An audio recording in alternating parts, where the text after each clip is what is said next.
जिंदगी में क्या होगा, हर पल क्यों सोचे कि जिंदगी में क्या होगा, यूं ही बढ़ते रहे अपनी मंजिल की ओर, कुछ मिले ना मिले तजुर्बा तो नया होगा। नमस्कार, मैं हूं अमित मल्होत्रा। आज की हमारी खास पेशकश में मैं आपको लेकर चलूंगा फेज 2 अशोक विहार के हरियर अपार्टमेंट में।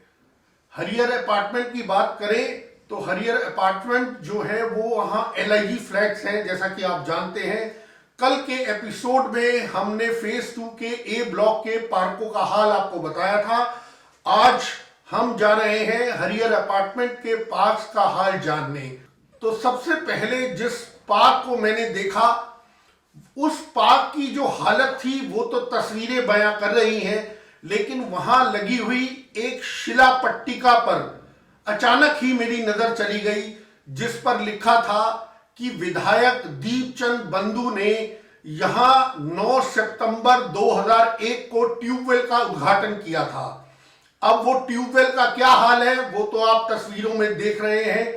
और इसके बगल में एक पट्टिका और दिखी, जिसमें तब की निगम पार्षद कनक अग्रवाल का एक मैसेज लिखा हुआ था। उसमें लिखा था कि कनक अग्रवाल जी ने विद्युतीकरण का कार्यक्रम उस पार्क के लिए शुरू किया।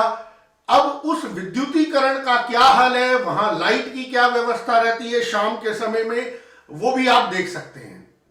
उस शिला पट्टिका को देख मेरी वो पुरानी यादें ताजा हो गई, जब आदरणीय श्री दीपचंद बंधु इस क्षेत्र से विधायक हुआ करते थे। भले ही आज नई जनरेशन की बात करें, क्योंकि लगभग एक लंबा अरसा 20 वर्षों का अरसा गुजर चुका है, तो ऐसे में बहुत सारे नवयुवक और नए रेजिडेंट्स जो इस वजीरपुर विधानसभा में आए हैं, वो शायद श्री दीपचंद बंधु जी के नाम से परिचित ना हो, और इस नई युवा पीढ़ी को शायद ये ना पता हो कि इस नाम का कोई शख्स कभी यहां विधायक हुआ करता था। लेकिन यहाँ के पुराने रेजिडेंट्स के दिलों में उनकी याद आज भी जिंदा है। उनके द्वारा किए गए विकास कार्य लोगों को आज भी याद हैं। अगर कनक अग्रवाल जी की बात करें तो वो यहाँ से जब निगम पार्षद थी, तब यहाँ निगम 4 अलग अलग निगमों में, 4 अलग अलग वार्ड्स में नहीं बटा था। तो उन्होंने जो विकास कार्यों को शुरू किया, उसका आज क्या हाल है, किस ब्लॉक में उन्होंने क्या क्या काम किया, दीपचंद बंधु जी ने क्या क्या काम किया, कनक अग्रवाल जी ने क्या क्या काम किया, इन सब का हाल कैमरे की नजर से आपको दिखाएंगे। और बहुत जल्द हम कनक अग्रवाल जी पे भी जाएंगे, उनसे पूछेंगे कि उन्होंने क्या क्या विकास कार्यों की शुरुआत की और उसके बाद आने वाले निगम पार्षदों ने उस विकास कार्यों को, उन विकास कार्यों को कितनी गति दी, कहां तक वो लेकर गए और आज वहां का क्या हाल है। ये सब हम आपको दिखाएंगे कैमरे की नजर से। तो चलिए बात करते हैं यहाँ की RWA से और देखते हैं कि उनका क्या कहना है। हमारे हरियर अपार्टमेंट में जो जहाँ हम रहते हैं, हमारी RW है। यहाँ पे 13 ब्लॉक, 13 पार्क हैं, जो हर एक रेजिडेंशियल ब्लॉक के पीछे एक पार्क है।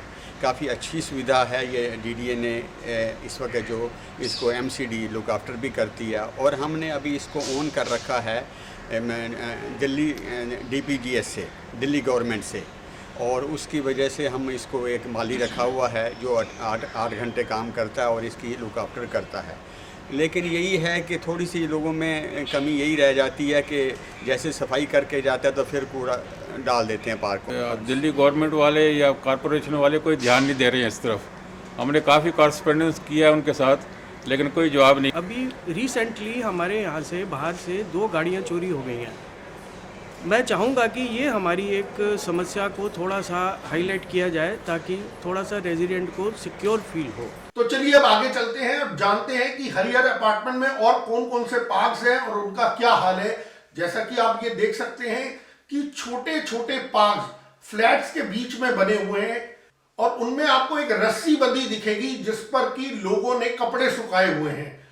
अगर पार्कों का हाल कुछ ऐसा होगा तो लोग तो अपने हिसाब से उनका इस्तेमाल ढूंढ ही लेंगे। इसमें अगर हम लोगों को दोषी ठहराएं तो वो ठीक नहीं होगा। शायद ये हमारी मानसिकता ऐसी है कि जहां हम कूड़ा देखते हैं वहीं कूड़ा फेंक देते हैं। हरिहर अपार्टमेंट में एक बड़ा डीडीए पार्क भी है। मैं आपको वहां भी लेके चलूंगा, वहां की तस्वीरें दिखाऊंगा। जैसा कि आप देख रहे हैं, ये एक बड़ा डीडीए पार्क है हरिहर अपार्टमेंट में, और इसमें भले ही ये वीराने में बना हुआ डीडीए पार्क हो, लेकिन आप देख सकते हैं कि ये बड़ा खूबसूरत सा जिम इस पार्क में लगाया गया है। इन मशीन्स को देख ऐसा नहीं लगता कि यहां पर बहुत ज्यादा लोग इन मशीन्स का इस्तेमाल करते होंगे। ये जो जिम यहां पर लगाया गया है, ये बहुत ही खूबसूरत है, काफी पैसा खर्चा किया गया है। यहाँ के सौंदर्यकरण में ये 4 चांद लगाता है।